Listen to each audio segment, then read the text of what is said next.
آیت الکرسی میں اللہ تعالیٰ کی عظمتوں کا بیان ہے، شانوں کا بیان ہے، بلندیوں کا بیان ہے، اور اس کے کمال اختیار اور کمالات کا بیان ہے۔ اور یہ وہ خوبصورت آیت کریمہ ہے آیت الکرسی۔ یہ حدیث آپ نے آج رٹ لینی ہے، یہ رٹ لینی ہے آپ نے حدیث، اور اتنی پکی رٹنی ہے کہ میرا مشورہ ہے کہ بچوں کے کانوں میں بھی بتانی ہے کہ یہ کام بھولنا نہیں۔ نبی پاک علیہ السلام نے فرمایا جو ہر فرض نماز کے بعد آیت الکرسی پڑھے گا نا، وہ مرنے سے پہلے پہلے جنت میں اپنا مقام دیکھ لے گا۔ اب اس سے بڑی فضیلت کیا ہوگی کہ مرنے سے پہلے پہلے امام سیوطی علیہ رحمہ نے اس حدیث کو نقل فرمایا۔ اللہ کریم نے نا آیت الکرسی کے فوراً بعد ارشاد فرمایا لا اکراہ فی الدین، اس دین میں سختی کوئی نہیں۔ تو یا اللہ پھر کیا ہے؟ وہ جو کافر بڑا اعتراض کرتے ہیں نا کہ دین تلوار سے پھیلا ہے، تو دین ان لوگوں نے فوجوں کے ذریعے پھیلایا ہے۔ تو اللہ تبارک و تعالیٰ نے تیسرے پارے کی آیت نمبر 256 میں وضاحت فرما دی کہ دین میں کوئی جبر نہیں ہے۔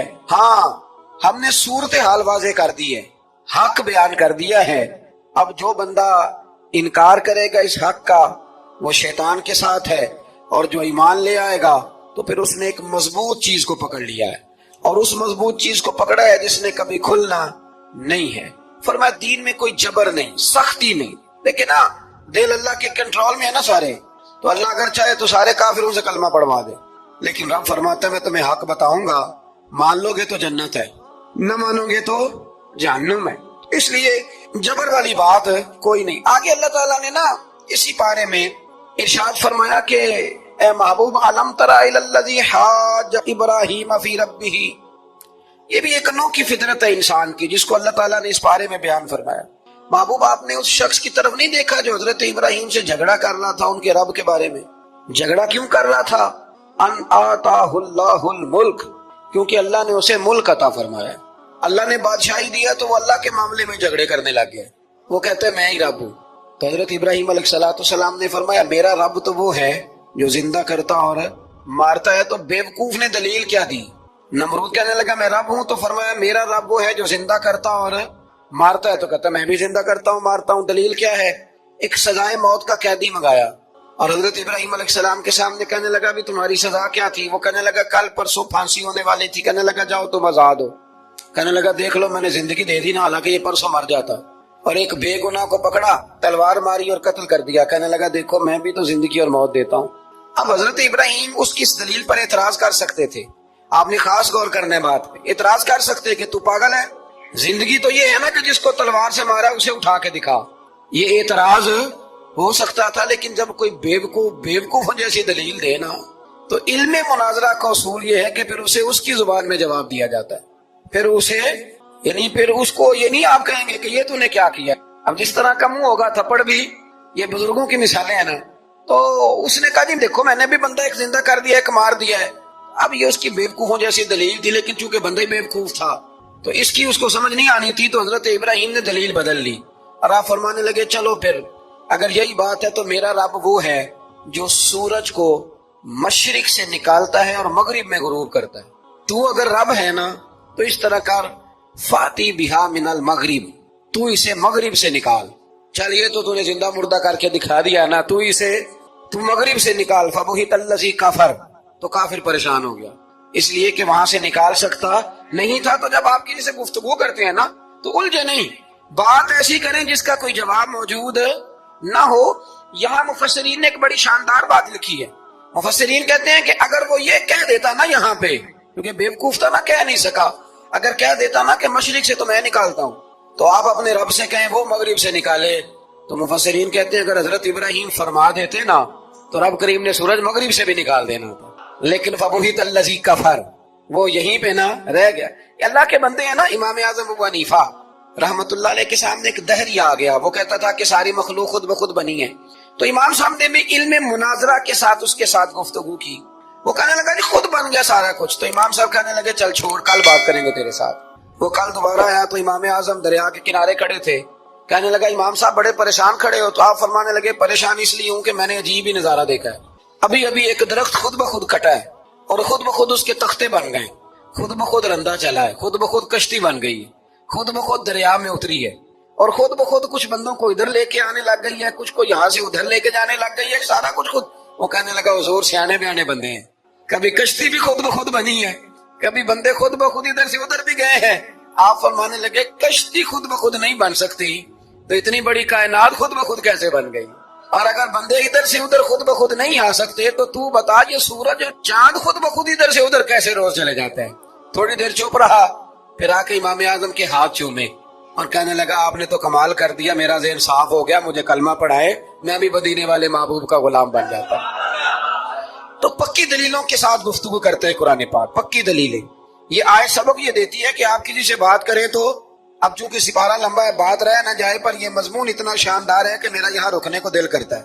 وہ ہمارا نظریہ یہ ہے کہ امام کے پیچھے سورۃ فاتحہ نہیں پڑھنی، اگرچہ جو پڑھتے ہیں اس پر کوئی سخت فتویٰ نہیں ہم دیتے ہیں، بعض آئمہ پڑھتے ہیں، لیکن سمجھانے کے لیے امام اعظم ابو حنیفہ رحمۃ اللہ علیہ کی رائے ہے کہ امام کے پیچھے سورۃ فاتحہ نہیں پڑھنی۔ ہمارے پاس دلیل ہے، قرآن کہتا ہے جب قرآن پڑھا جائے تو خاموشی سے سنو، اور حضور کا فرمان موجود ہے مصنف ابن ابی شیبہ میں کہ امام کی قرات ہی مقتدی کی قرات ہے۔ بزرگ کہتے ہیں کہ دلیل اس طرح کی دو کہ سامنے والے کے ذہن تک بات پوری اتر جائے، آپ اسے سمجھا پائیں۔ امام صاحب نے جب یہ بات ارشاد فرمائی تو کچھ لوگ آپ سے مناظرہ کرنے آ گئے، 15-20 لوگ تھے، ایک ادھر سے بولتا پڑھنی چاہیے سورت امام کے پیچھے، ایک ادھر سے بولتا پڑھنی چاہیے، ایک ادھر سے بولتا۔ تو امام اعظم ابو حنیفہ فرمانے لگے تم سارے پڑھے لکھے لوگ ہو، یہ گفتگو کا طریقہ ہے؟ اس طرح بات کرتے ہیں کسی کے سامنے؟ میں اکیلا ہوں اور تم 15 لوگ ہو، کوئی ادھر سے بولتا ہے کوئی ادھر سے بولتا ہے، طریقہ کرو کوئی بات کا۔ وہ چپ کر گئے، کہنے لگے ویسے ٹھیک تو ہے، ہم تو غیر مہذب ہو گئے۔ امام صاحب کہنے لگے ایک بندے کو منتخب کرو، وہ میرے سامنے آئے۔ انہوں نے ایک بندہ منتخب کر لیا، وہ کہنے لگا جناب یہ ہمارا نمائندہ ہے، یہ اگر جیت گیا تو ہم سارے جیت گئے، یہ اگر ہار گیا تو ہم سارے۔ امام صاحب کہنے لگے کیوں منتخب کیا؟ کہنے لگے جی سارے بولیں گے تو سمجھ نہ آئے گی کوئی کیا کہہ رہا ہے، کوئی کیا کہہ رہا ہے، کوئی کہاں ہے کوئی کہاں ہے۔ تو امام صاحب کہنے لگے میرا بھی مسئلہ یہی ہے، ایک الحمدللہ رب العالمین پہ ہے اور دوسرا صراط الذین انعمت علیہم پہ ہے۔ تو میں بھی کہہ رہا ہوں کہ جو امام آگے لگا لیا نا اس پر اعتبار کرو، اس پر اعتبار کرو۔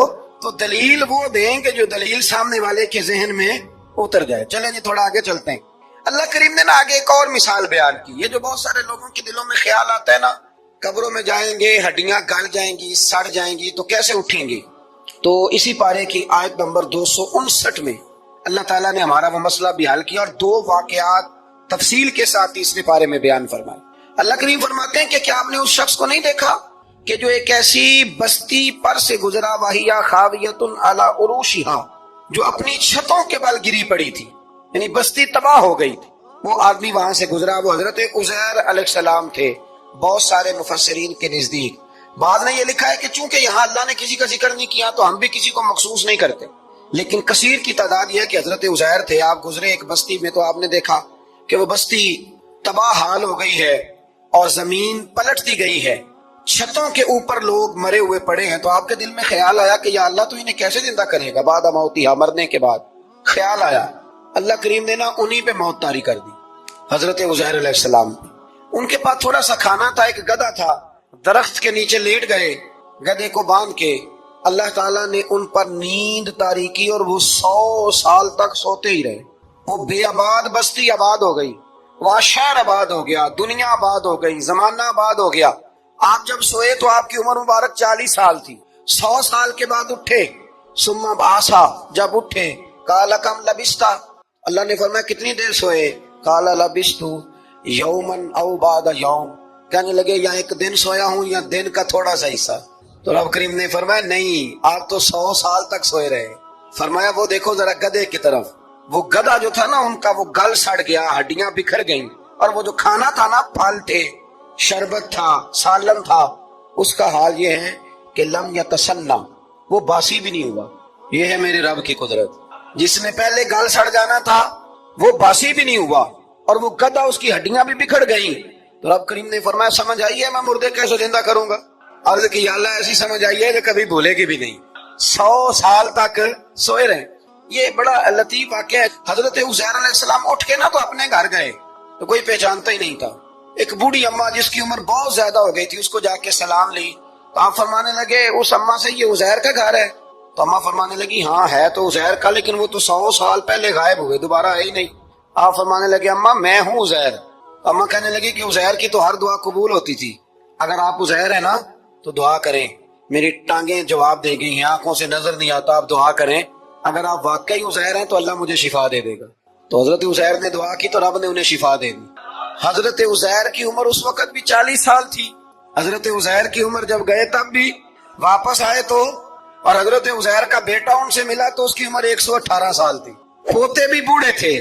لوگوں نے حضرت عزیر علیہ السلام سے کہا یہ کیا ہے؟ فرمانے لگے یہ میرے اللہ کی قدرت ہے، یہ میرے رب کی قدرت ہے. آج بھی آپ دیکھ لیں کہ کچھ لوگوں کے بال ساری زندگی سفید نہیں ہوتے، اور کچھ 17 سال کے 16 سال کے نوجوان ہیں تو سارا سر ان کا سفید ہو جاتا ہے. علامات وہ آ جاتی ہیں جو بوڑھوں میں ہوتی ہیں. اللہ تبارک و تعالیٰ نے فرمایا کہ یہ ہماری قدرت ہے. اس طرح کر کے ہم مردوں کو زندہ کریں گے. جب مومن قبروں سے اٹھیں گے نا، مومن آنکھ کھلے گی تو کہیں گے سویرا ہو گیا، جیسے ابھی سوئے تھے نا، کہیں گے دن چڑھ گئے. تو اللہ فرمائے گے ہاں دن بھی چڑھ گیا ہے، اور رب رسول کے دیدار کا نظارہ بھی تمہیں دیا جائے گا. اٹھو، بڑی شاندار صبح ہوئی ہے. اور کافر جب اٹھے گا تو کہے گا اوہو اب میرے لیے کیا نئی سزا ہے. تو اس سے بالکل آگے متصل حضرت ابراہیم علیہ السلام کا وہ واقعہ اسی پارے میں ذکر کیا گیا ہے.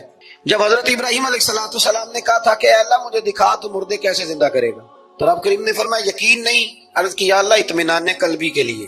ایک علم الیقین ہوتا ہے، ایک عین الیقین ہوتا ہے، ایک حق الیقین ہوتا ہے. کہ یا اللہ میں اطمینان قلبی کے لیے. تو اللہ نے فرمایا 4 پرندے لے لو. حضرت ابراہیم علیہ السلام نے 4 پرندے لیے. کچھ نے لکھا ہے کوا تھا، مور تھا، مرغی تھی، کبوتر تھا، مختلف نام آئے. وہ 4 پرندے لیے، پھر ان کو ذبح کیا، پھر ان کا قیمہ بنایا، پھر گوشت ایک دوسرے میں مکس کیا، پھر 4 مختلف پہاڑیوں پہ رکھا. اللہ نے فرمایا مکس ہو گیا نا آپس میں، اب تم آواز دو. حضرت ابراہیم نے آواز دی اور رب نے زندگی دی. اور وہ پرندے اپنی ٹانگوں پر چلتے ہوئے حضرت ابراہیم کے پاس آ کے کھڑے ہوئے. تو فرمایا ابراہیم جس طرح ان کو زندہ کیا نا، اسی طرح پھر قبروں سے میں ہڈیاں بھی زندہ کر کے نکال دوں. میں ایک فلسفی کو پڑھ رہا تھا. یہ ہمارے جدید دور کے فلسفی بڑے عجیب باتیں کرتے ہیں. وہ کہتے ہیں جی ہوا ایسی چلتی ہے کہ انسان قبر میں ہوتا ہے تو ہڈیاں گل سڑ جاتی ہیں تو کوئی بھی نہیں بچتا. اور پھر آپ کہتے ہیں کہ کچھ کو عذاب ہوتا ہے کچھ کو ثواب ہوتا ہے. تو قبر کے اندر جب مردے چلے گئے تو آپ یہ بھی کہتے ہیں بعض لوگ ایک ایک قبر سے 70 اٹھیں گے تو ایک کو عذاب ہو رہا ہے ایک کو ثواب ہو رہا ہے. یہ کیا ماجرا ہے؟ ہمارے بزرگوں نے جواب دیا ہے. ہمارے بزرگوں نے یہ جواب دیا ہے کہ یہ ہوائیں، یہ فضائیں، یہ ساری اللہ کی قدرت ہے. ہر آدمی کو ٹھنڈ لگ جاتی ہے سردیوں کے موسم میں. میں نے کچھ ایسے بندے دیکھے ہیں، بلکہ کوئی مجھے کہے گا تو میں دکھا دوں گا، ساری سردیاں سویٹر نہیں پہنتے، پھر فوت ہو جاتے ہیں. اور کئیوں نے 6 پہنے ہوتے ہیں، پھر بھی دانت کے ساتھ دانت بج رہا ہوتا ہے. وہ کہتے ہیں توبہ توبہ بڑی ٹھنڈ ہے. یہ بھائی آب و ہوا ایک ہی ہے، لیکن وجود کے اثر قبول کرنے کے معاملات بھی اور ہی ہے. یہی معاملہ قبر میں ہوگا. لیکن حضرت عزیر علیہ السلام کے گدھے نے بھی آب و ہوا لکھی اور کھانے نے بھی. تو گدھا گل سڑ گیا اور کھانا گلا سڑا. دوسری بات یہ کہ قبر میں بندے اکٹھے ہیں تو کسی کو عذاب تو کسی کو ثواب. تو امام جلال الدین سیوطی رحمۃ اللہ علیہ فرماتے ہیں 2 بھائی اگر ایک پلنگ پہ سوئے ہوں، ایک خواب میں لاہور ہوتا ہے دوسرا پشاور ہوتا ہے، سوئے کہاں ہوتے ہیں؟ اکٹھے ایک پلنگ پہ. وہ ایک کہتا ہے میں رات کو لاہور تھا، اور دوسرا کہتا ہے نہیں تو غلط کہہ رہا ہے میں تو پشاور تھا. تو ہوتے کہاں ہیں؟ تو اگر ایک جگہ پہ آپ موجود ہیں اور اللہ تبارک و تعالیٰ نے آپ کو روحانی طور پر کہیں کا کہیں پہنچا دیا، تو اسی طرح قبروں میں بھی اگر کسی کو عذاب ہوگا تو ہو ہی جائے گا، اللہ معاف کرے. اور اگر کسی پہ رحمت ہوگی تو وہ بھی انشاءاللہ ہو ہی جائے گی. تھوڑا سا آگے بڑھتے ہیں. پھر اللہ تبارک و تعالیٰ نے نا اپنی راہ میں خرچ کرنے کی بات ارشاد فرمائی. فرمایا اگر تم میری راہ میں خرچ کرو گے تو میں تمہیں 700 گنا کر کے واپس کروں گا. اللہ کی راہ میں خرچ کریں گے تو کتنا ملے گا؟ یہاں بھی معاملہ یقین کرنے کا ہے. قوم کو یقین آ جائے نا کہ ڈبل ہو جائیں گے تو ساری قوم لٹ جاتی ہے. اگر اتنا یقین ہو جائے نا ڈبل ہو جائیں گے تو لٹ جاتی ہے. تو اگر یہ بھی یقین ہو جائے نا کہ 700 گنا ہو جائیں گے تو پھر بھی میرا خیال یہ ہے کہ قوم لٹنے کو تیار ہو سکتی ہے. لیکن وہاں لٹ کے برباد ہوتے ہیں. رب رسول کے رستے میں لٹیں گے تو آنے والی نسلوں کو بھی اللہ آباد فرما دے گا، اللہ آباد کر دے گا آنے والی نسلوں کو. تو میرے دوستو تھوڑا سا آگے جب ہم اس بارے میں چلتے ہیں تو اللہ تبارک و تعالیٰ نے 2 باتیں ارشاد فرمائی. ایک تو ارشاد فرمایا کہ شیطان تمہیں نا 2 چیزوں کے بارے میں اکثر ورگلاتا ہے. ایک تمہیں کہتا ہے کہ کنجوسی کرو، فقر تنگ دستی ہو جائے گی اگر خرچ کرو گے، اور دوسرا تمہیں کہتا ہے بے حیائی کرو. اللہ نے فرمایا یہ 2 کام تم نے کرنے نہیں، نہ تم نے بخل کرنا ہے اور نہ تم نے بے حیائی کرنی ہے. اور پھر آگے جا کے ارشاد فرمایا کہ دانائی بڑی حکمت ہے، عقل مندی بڑی حکمت ہے، زندگی دانائی سے گزارو. یؤتی الحکمت من یشاء، اللہ جسے چاہتا ہے حکمت عطا کرتا ہے. ومن یؤت الحکمت فقد اوتی خیرا کثیرا، اور جسے اللہ نے دانائی دی نا، عقل، اللہ فرماتا ہے اسے ہم نے خیر کثیر عطا کی. کام سارے ہو جاتے ہیں پر جو عقل کے ذریعے کیا جائے نا، شیخ سعدی نے کہا تھا اگر تیرے پاس 1 من علم ہے نا تو 10 من عقل کی بھی ضرورت ہے، پھر وہ علم آگے پہنچتا ہے. 10 من، 1 من شعور کے ساتھ، دانائی کے ساتھ. میرے نبی کریم علیہ السلام نے نا بڑی دانائی کے ساتھ دین پھیلایا ہے، بڑی حکمت کے ساتھ، بڑی خوبصورتی کے ساتھ حضور نے. ایک شخص نے آگے کہا یا رسول اللہ صلی اللہ تعالی علیہ وسلم میں 5 نمازیں نہیں پڑھ سکتا، 2 پڑھوں گا. تو صحابہ کہتے ہیں ہمارے دل میں خیال آیا کیسے اجازت ملے گی؟ نماز تو فرض عین ہے، ہر نماز کی ہر رکعت کا ہر سجدہ فرض ہے، اور یہ پوری 3 نمازوں کی چھٹی مانگ رہا ہے. لیکن حضور نے حکمت سے دین پھیلایا، دانائی سے. مسند امام احمد بن حنبل میں موجود ہے، حضور نے فرمایا اگر 2 نمازیں پڑھو گے، 3 نہ پڑھو گے تو کلمہ تو پڑھ لو گے نا دل سے. حضور پڑھ لوں گا، فرمایا چل تو 2 ہی پڑھ لینا، کلمہ پڑھ صحیح. حضرت ابو ہریرہ کہتے ہیں اس نے 3 نمازوں کی چھٹی کی شرط پر کلمہ پڑھا، ابھی پورا ہفتہ نہیں ہوا تھا کہ اس نے 5 نمازیں کیا تہجد بھی شروع کر دی. اس شخص نے پھر اشراق اور چاشت بھی پڑھی، وہ ساری رات مصلی پہ بھی بیٹھا. لہذا دانائی کے ساتھ گھر بھی آپ کا حکمت سے چلے گا، دانائی سے چلے گا، دکان بھی آپ کی حکمت اور دانائی سے چلے گی. تو مسلمان اس کو نہیں کہتے جو جذباتی ہو جائے، جو فٹافٹ مرانے پہ اتر آئے، اس کو کہتے ہیں جو بڑی دانائی کے ساتھ، حکمت کے ساتھ چیزوں کو لے کے آگے بڑھتا ہے.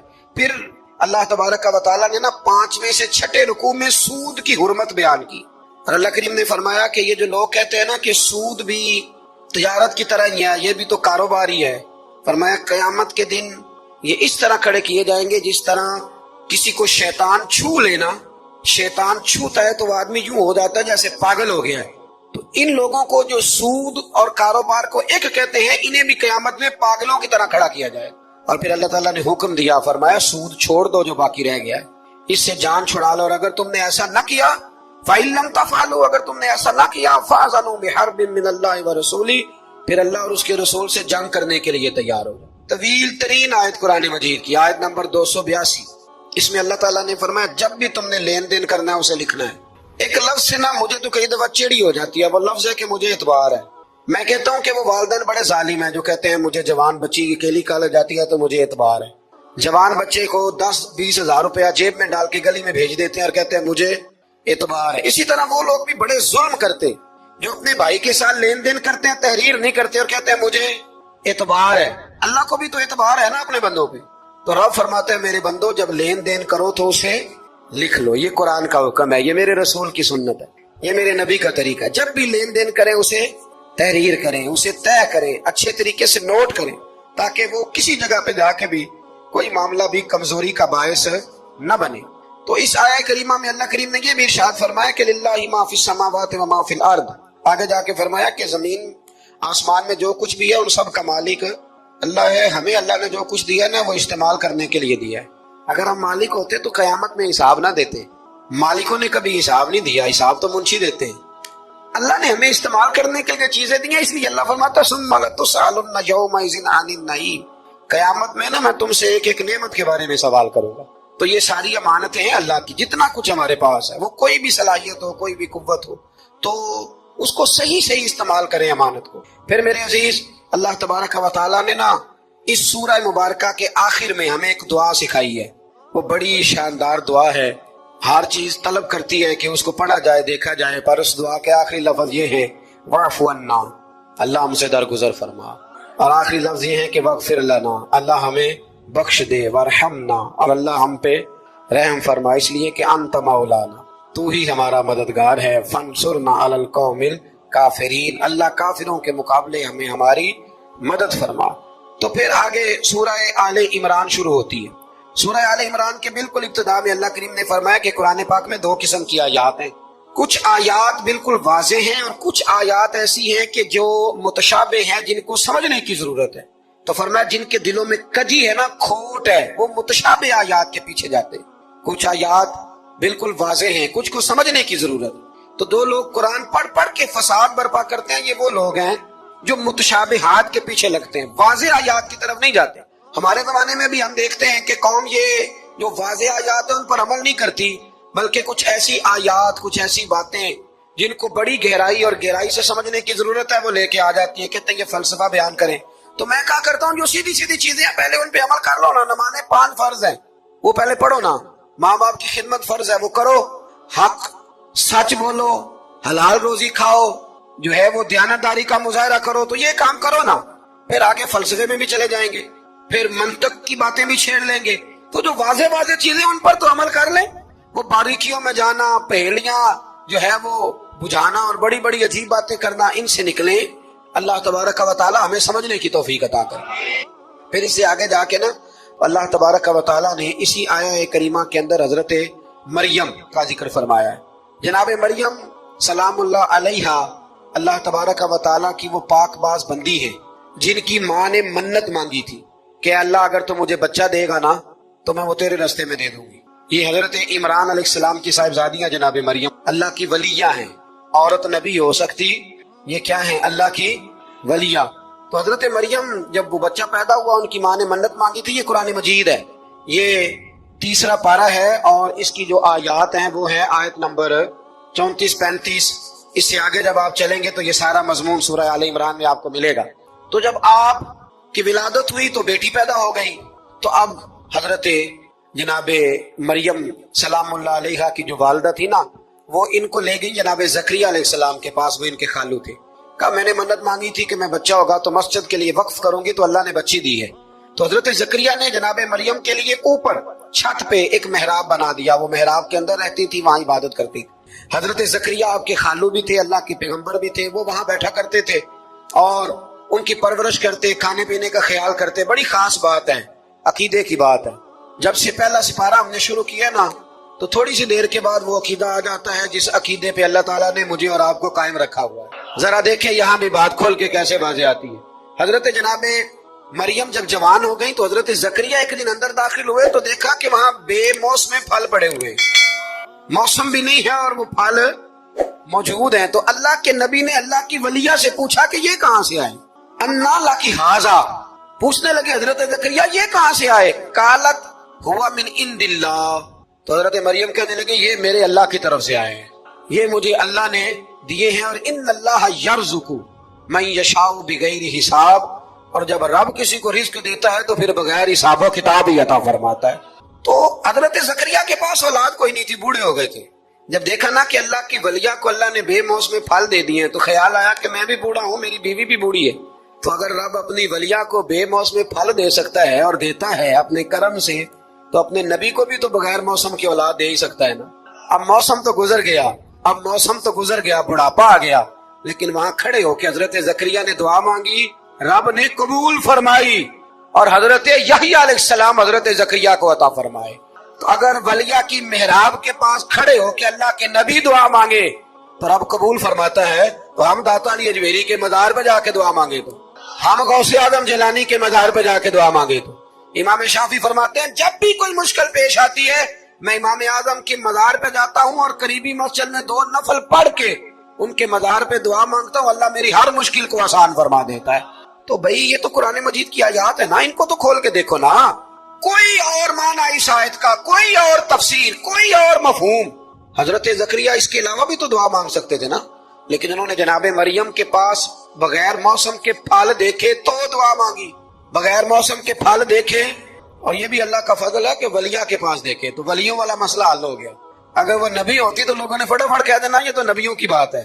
تو میرے بھائی اگر کسی کو بغیر موسم کا پھل چاہیے تو کسی ولی اللہ کے پاس جائے، کسی اللہ کے نیک بندے کے پاس جائے، رب بے موسم پھل بھی عطا کرتا ہے. تو پھر اللہ تبارک و تعالیٰ نے آگے جا کے نہیں آیات میں ارشاد فرمایا کہ ہم نے جناب مریم کو بغیر شادی کے بیٹا بھی عطا کیا، اور بیٹا بھی وہ عطا کیا کہ جو اللہ کے نبی ہے، اور بیٹا بھی وہ دیا جنہوں نے پنگھوڑے میں باتیں کرنی شروع کر. یہ میری خواہش ہے کہ یہ آیتیں آپ نے ضرور پڑھنی ہے. یہ آیت نمبر 39 اور 40 انہی پر میں بھی بات ختم کر رہا ہوں. حضرت عیسیٰ کی شان رب کریم نے بیان فرمائی. یہ اللہ کا قرآن ہے، یہ اللہ کا قرآن ہے. ان کی شان کیا ہے کہ حضرت عیسیٰ علیہ السلام فرماتے ہیں کہ میں نا مٹی کی مورت بناتا ہوں، پھر اس میں پھونک مارتا ہوں، مٹی کا پرندہ بنا کے اس میں پھونک مارتا ہوں. میں پھونک حضرت عیسیٰ مارتے ہیں اور جناب عیسیٰ کہتے ہیں وہ اللہ کے حکم سے اڑنا شروع کر دیتا ہے.